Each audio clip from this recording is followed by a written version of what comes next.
disclaimer dulu nih dari saya bahwasanya ini adalah informasi yang dari kacamata akademisi seperti itu. Partai politik lokal, fenomena partai politik lokal hanya Aceh yang punya di Indonesia.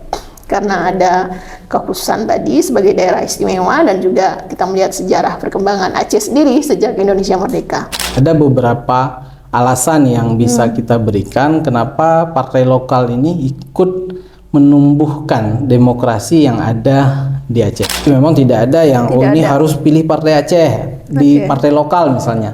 Tidak ada. Jadi apa yang unik dari partai lokal jika dibandingkan dengan partai nasional di Aceh, Pak?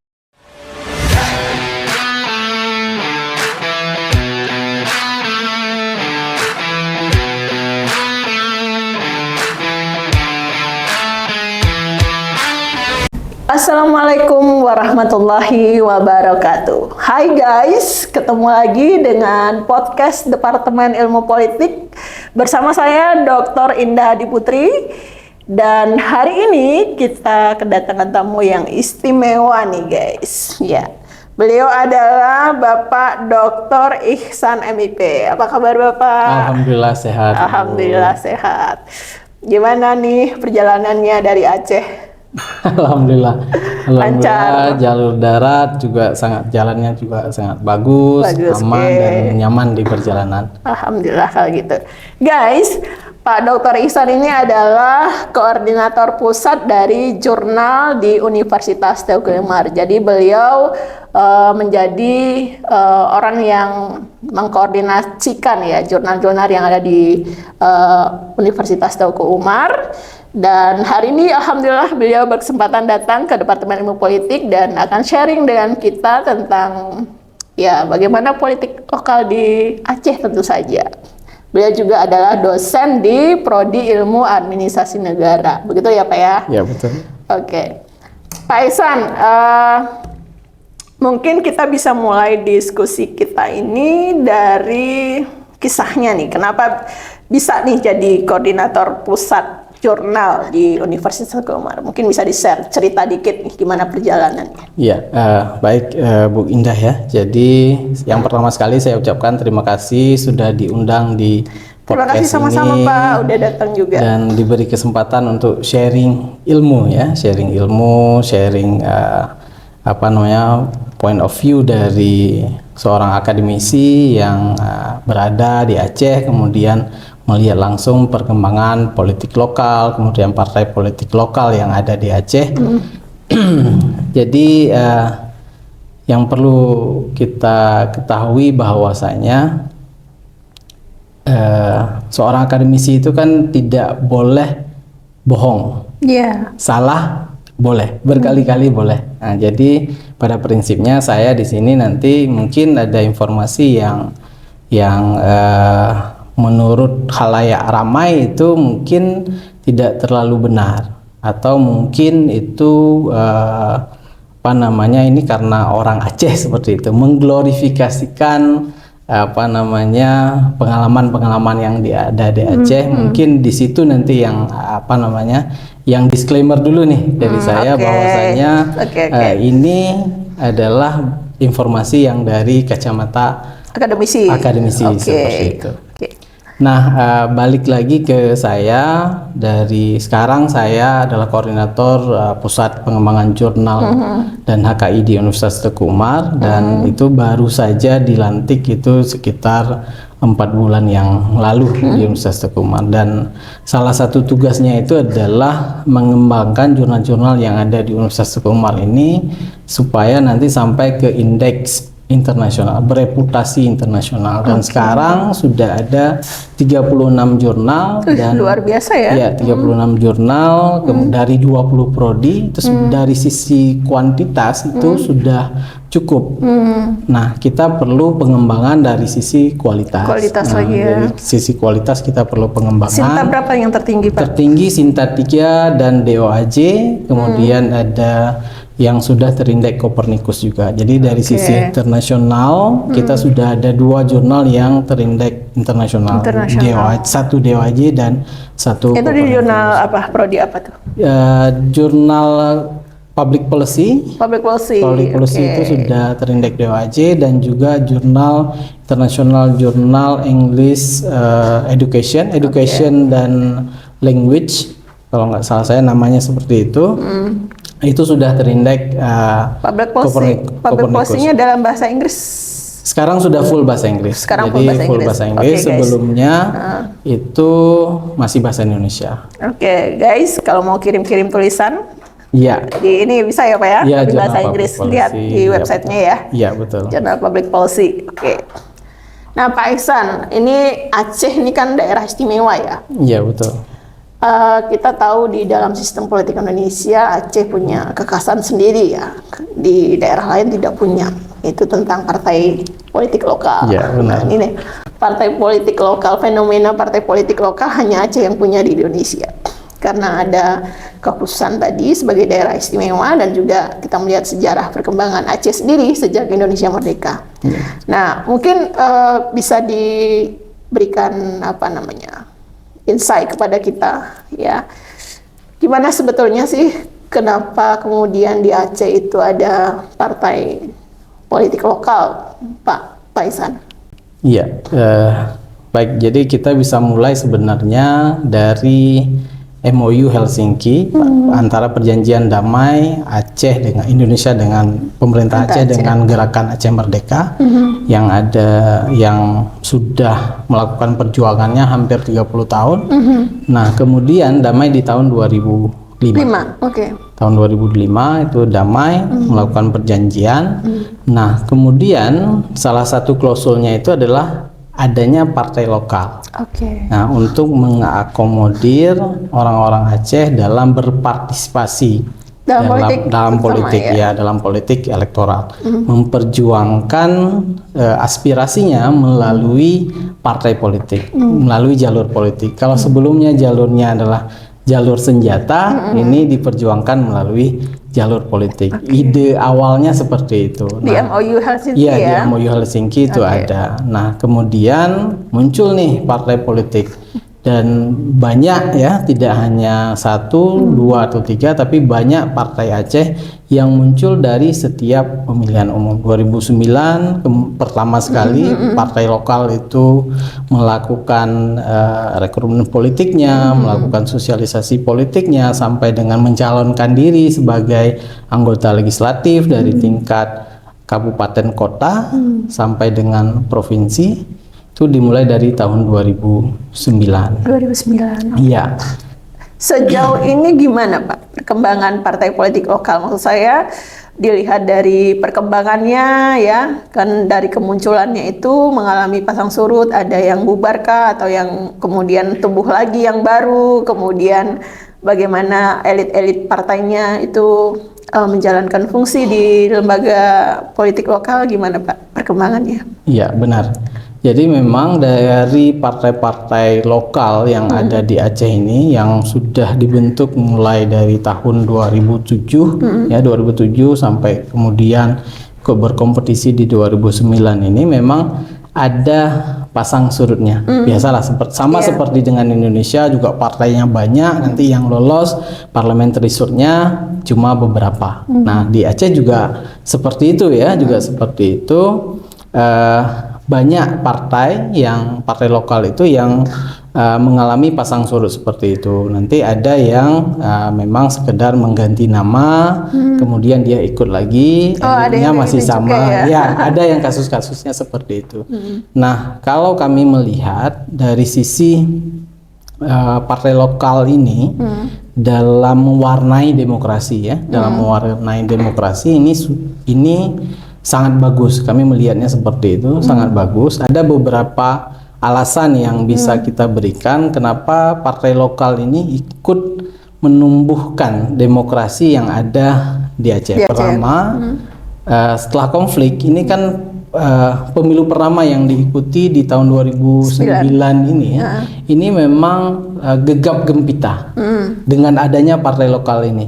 Artinya tingkat partisipasinya naik ya, kemudian masyarakat ikut terlibat dalam politik, ikut dalam menyampaikan ide-idenya itu juga sangat banyak, mulai dari warung kopi misalnya. Orang Aceh itu kan senang dengan minum kopi. Nah, di warung kopi itu membahas politik, dan salah satunya itu adalah karena mereka terlibat langsung dalam politik. Nah, kemudian dengan adanya partai lokal ini kan menambah elit sebenarnya, menambah orang-orang yang berada di lingkungan politik. Nah, jadi misalnya sekarang yang tahun 2024 ini nanti ada 6 partai, dan sebelumnya itu 2009 itu juga seperti itu, data bisa kita cek fix-nya itu lebih dari 5 dan 6 setiap pemilu seperti itu. Nah, oleh karena itu ini kan ada penambahan sampai ke tingkat desa. Artinya orang yang membicarakan politik, orang yang ikut di dalam politik itu sangat banyak, sehingga kalau dilihat di 2019 itu angka partisipasi politik di Aceh itu 79, sekian meningkat gitu ya. Iya, itu lebih tinggi dari target nasional ya. Target nasional cuma 77 kalau saya tidak salah. Tapi ini melampaui ini. Ini artinya apa? Ada peran partai lokal ini yang mendekatkan politik dengan masyarakat seperti itu. Ya. Jadi misalnya partai lokal di Aceh itu kan cuma di tingkat provinsi. Artinya setiap keputusan yang ada di partai lokal itu hanya diambil sampai dengan tingkat provinsi aja, tidak perlu ada koordinasi ke Jakarta, tidak perlu ada ongkos ini untuk acara konsolidasi dan lain ke Jakarta. Jadi mereka bisa memutuskan langsung di daerah. Iya, langsung di daerah mereka langsung bisa putuskan. Itu yang gegap gempitanya di situ. Saya lihat dari sisi demokratisasi itu sangat bagus ya, dilihat dari ini. Dalam tanda kutip kita belum melihat ke substansinya. Tapi dari sisi demokratisasi, masyarakat terlibat di dalam politik, kemudian membicarakan, kemudian ikut mengelola partai politik, itu di Aceh cenderung lebih banyak. Nah, misalnya begini, kita bisa bayangkan partai nasional sudah ada, di tingkat daerah kan juga dia sudah ada, ketua-ketuanya sudah ada, plus ada partai lokal yang juga ada ketua sampai dengan tingkat kecamatan. Itu yang menambah atmosfer politik di Aceh itu semakin seru. Kalau dari kacamata saya melihat seperti itu. Oke, kalau melihat pergerakannya nih Pak, ini kan ada partai nasional gitu ya, kemudian partai partai lokal gitu ya. Ada gap tidak antara partai nasional dengan partai lokal di dalam pelaksanaan fungsi di lembaga politik lokal, di DPRD kabupaten kota kah, di provinsi kah, atau bisa saling melengkapi nih partai lokal dengan partai nasional gitu?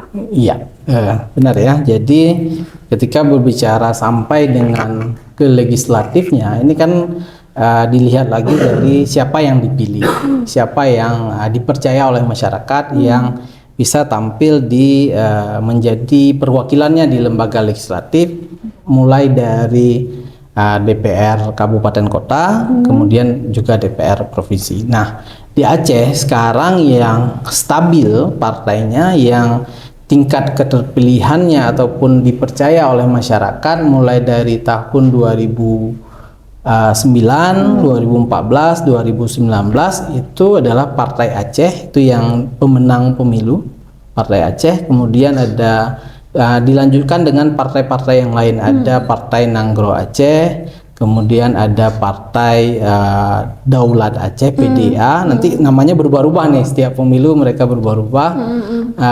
Jadi ini tergantung dari partai-partai ini. Nah, kemudian jika ditanya mampu tidak berkolaborasi dengan nasional, dan sampai saat ini terlihat bisa ketika menjadi perwakilan di DPR, mereka mampu beradaptasi lah dengan sistem politik yang ada, mampu beradaptasi dan mampu memperjuangkan aspirasi dari konstituen mereka, seperti itu. Kalau saya lihat tidak ada yang membedakan ya antara partai nasional dan partai lokal ini artinya sendiri. Masyarakat sendiri tidak membeda-bedakan ini partai lokal, ini partai nasional, nggak begitu ya masyarakat sendiri dalam proses pemilihan? Dalam proses pemilihan tentu ada ya, tentu ada yang melihat ini lokal, ini nasional. Nah, akan tetapi juga nanti tingkat keterpilihannya beda-beda. Jadi misalnya ada yang memilih karena orangnya. Ini kan biasa, sama aja dengan partai di tingkat nasional. Ada yang memilih karena orangnya, ada karena partainya. Dan ini, fenomena ini saya pikir sama seperti yang ada di partai nasional juga. Seperti itu. Tapi image masyarakat terhadap partai nasional maupun partai lokal itu pun mereka tidak mendikotomikan masing-masing begitu ya. Tergantung kepada bagaimana partai mampu memvisualisasikan diri mereka ke masyarakat gitu ya. Iya benar, mampu meyakinkan masyarakat, gitu ya. Mampu menawarkan ide-ide, kemudian program-program yang ditawarkan kepada masyarakat. Jadi ini yang yang terjadi di Aceh seperti itu. Jadi memang tidak ada yang ini harus pilih partai Aceh di partai lokal misalnya. Tidak ada. Jadi apa yang unik dari partai lokal jika dibandingkan dengan partai nasional di Aceh, Pak? Iya, benar ya. Kekhususan apa yang dimiliki partai lokal yang kemudian tidak dimiliki oleh partai nasional gitu ya? Benar. Jadi setelah damai, ini kita balik setelah damai, jadi partai lokal ini mereka membentuk partai lokal dan salah satunya yang terkuat itu kan partai Aceh. Mereka mengembangkan struktur organisasi dari gerakan yang dulu, gerakan perjuangan Aceh Merdeka dulu ke dalam partai politik. Jadi secara struktur organisasinya itu mereka jauh lebih kuat daripada partai lokal yang ada yang lain, sehingga di pemilu pertama itu mayoritas menang. Nah kemudian pemilu kedua masih menang juga walaupun ada penurunan. Nah kemudian ini di pemilu yang ketiga ini bisa jadi masih menang ya, bisa jadi masih menang, akan tetapi nanti ya karena masyarakat kan melihat apa yang ditawarkan terbukti atau tidak. Ini kan ada check and balances di sini. Masyarakat, kemarin janjinya apa, sekarang bisa nggak terwujud. Nah, kami lihat seperti itu. Nah, yang spesialnya kalau bagi saya, yang spesialnya adalah partai lokal ini orang-orangnya itu di luar elit yang sudah ada. Di luar elit nasional yang sudah ada, misalnya partai Golkar, jadi ini memang elit baru yang muncul, elit baru yang muncul. Kemudian mereka berjuang untuk bisa dipercaya oleh masyarakat, baik itu melalui legislatif maupun eksekutif, nanti bupati dan lain-lain. Ini kan elit baru. Itu yang menurut saya ini spesial nih, karena di Aceh juga baru selesai konflik misalnya, dan ini bisa menjaga kestabilan sehingga konflik ini tidak muncul lagi. Jadi ibaratnya orang Aceh ini sudah ada yang harapan baru itu melalui partai politik, melalui perjuangan ini udah ada harapan baru, kita berjuang melalui politik. Nah kemudian kalau dari sisi aturan yang ada, misalnya partai lokal di Aceh itu bisa mencalonkan anggota legislatifnya itu jumlahnya itu lebih banyak, 120% dari jumlah kursi di setiap dapilnya. Nah, jadi kalau partai nasional kan 100%. Nah, suara di dapilnya 5 kursi, jadi dia bisa mencalonkan diri 5. Nah, khusus untuk partai lokal dia bisa mencalonkan diri 120%. Gitu ya. Nah, artinya mereka punya sumber daya yang lebih ini. Nah, makanya saya lagi-lagi menyampaikan bahwasanya secara gegap gempitanya, secara partisipasinya ya, ini cenderung lebih banyak. Cenderung lebih banyak dari sisi aturannya juga. Dan partai Aceh mampu menyediakan kader-kadernya untuk partai lokal ya, partai lokal di Aceh itu ya mampu menyediakan kader-kadernya walaupun mereka tidak terpilih nanti di legislatif misalnya. Di setiap pemilu mereka sampai ke tingkat kabupaten, seluruh kabupaten kota mampu mencari 30% perempuan. Nah, keterlibatan perempuan calegnya 30% itu mampu disediakan. Ini menunjukkan bahwasanya tingkat partisipasinya tinggi seperti itu. Ini Pak Ihsan. Jadi saya mendengar gitu ya bahwa di Aceh itu sekarang ada isu tentang kemiskinan ekstrim. Ya, betul. Nah, benar nggak seperti itu, Pak? Iya, jadi labeling yang ada sekarang itu memang Provinsi Aceh itu termiskin di Sumatera. Nah, dan kemiskinan ekstrim itu juga banyak di Aceh seperti itu. Dan menurut saya pemerintah itu memang menyakitkan bagi pemerintah ketika dilabelkan sebagai provinsi termiskin di Sumatera. Namun lebih menyakitkan lagi orang-orang yang miskin, yang menjalani kemiskinannya secara real mereka menjalani kemiskinan. Dan saya melihat ada memang debatable, maksudnya BPS mengeluarkan jumlahnya itu memang debatable, debatable dalam artian ini indikator-indikatornya itu memang debatable.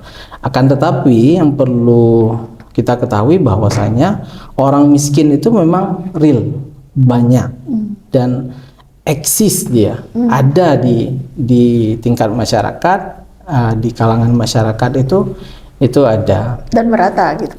Iya, di setiap daerah itu ada. Nah, di setiap daerah itu ada. Setiap kabupaten kota. Nah, ini kan semacam fenomena yang kalau bisa dikatakan paradoks dari harapan awal terbentuknya partai lokal kan jadi paradoks gitu kan. Kita harapannya ketika partai lokal dibentuk itu akan nanti ada dampak yang akan membawa kebijakan-kebijakan yang sifatnya lebih berpihak kepada kepentingan masyarakat setempat sendiri gitu.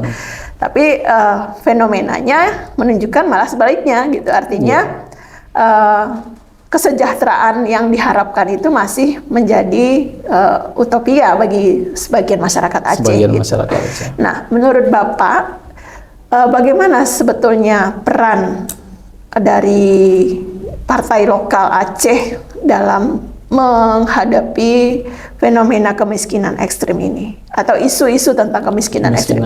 Apakah ada proses bagi partai lokal Aceh untuk terlibat secara aktif mempengaruhi pembuatan kebijakan untuk mengatasi program kemiskinan ekstrim ini, atau mereka punya usulan-usulan untuk mengatasi kemiskinan ekstrim ini? Ya, benar ya. Jadi memang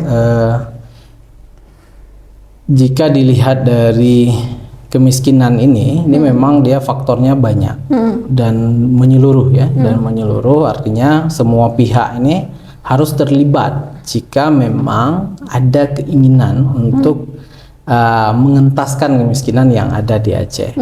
Dan ketika berbicara partai politik dan mereka kan salah satu tugas mereka itu kan menyerap aspirasi mengartikulasikan masyarakat. kepentingan. Iya, benar. Mengagregasikan kepentingan masyarakat. Nah, isu kemiskinan ekstrim ini kan udah jadi fenomena nasional ya.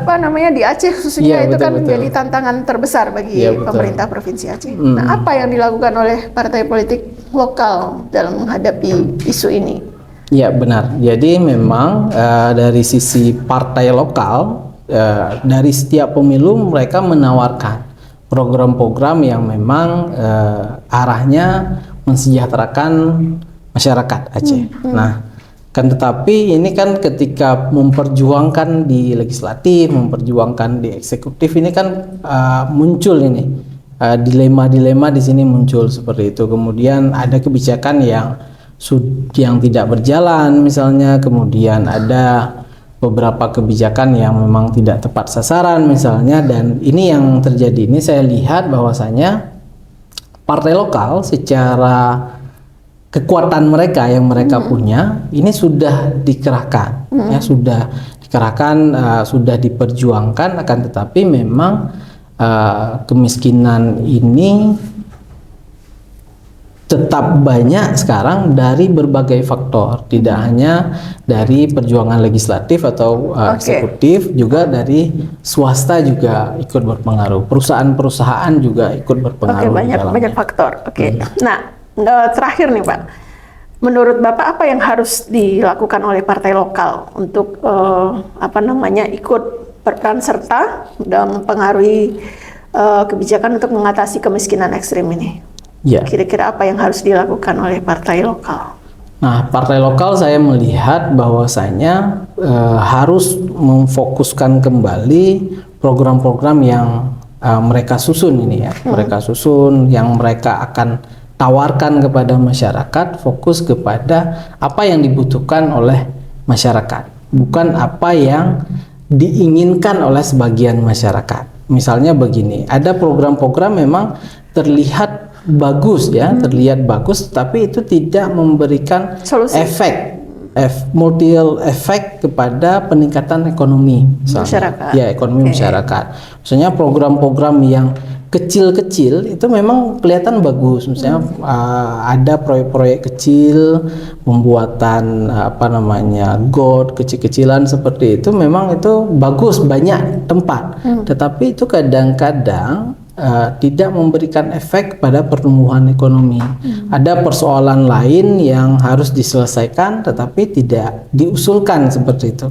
Kalau menurut saya ya, partai lokal ini sebagai partai yang representatif dari orang Aceh itu sendiri mampu memperjuangkan hal-hal besar. Misalnya di Aceh isu yang paling, selain kemiskinan, isu yang paling banyak di Aceh itu banjir misalnya. Banjir itu juga menambah kemiskinan. Nah, banjir gagal panen itu kan menambah banyak orang-orang miskin. Banjir kemudian nanti dia akses menuju ke suatu daerah terputus misalnya, itu juga memperlambat pertumbuhan laju pertumbuhan ekonomi. Nah, saya melihat partai lokal ini harus merumuskan hal-hal yang besar, yang memang dampaknya itu tidak 5 atau 10 tahun, tetapi 20 tahun ke depan itu dia besar. Seperti itu. Saya melihatnya seperti itu. Oke, Pak Ihsan, menarik sekali diskusi kita hari ini. Banyak sekali saya kira informasi yang kita dapatkan terkait tentang sistem politik di Aceh, partai lokal, dan terutama isu-isu ya yang menjadi masalah di Aceh terutama. Mungkin ke depan kita bisa lakukan diskusi lagi di lain kesempatan ya Pak. Terima kasih banyak nih atas waktunya, atas kesediaannya menghadiri podcast kami. Mudah-mudahan apa yang kita diskusikan hari ini menjadi insight bagi Anda semua. Silahkan di like dan subscribe, dan sampai jumpa di podcast berikutnya. Assalamualaikum warahmatullahi wabarakatuh.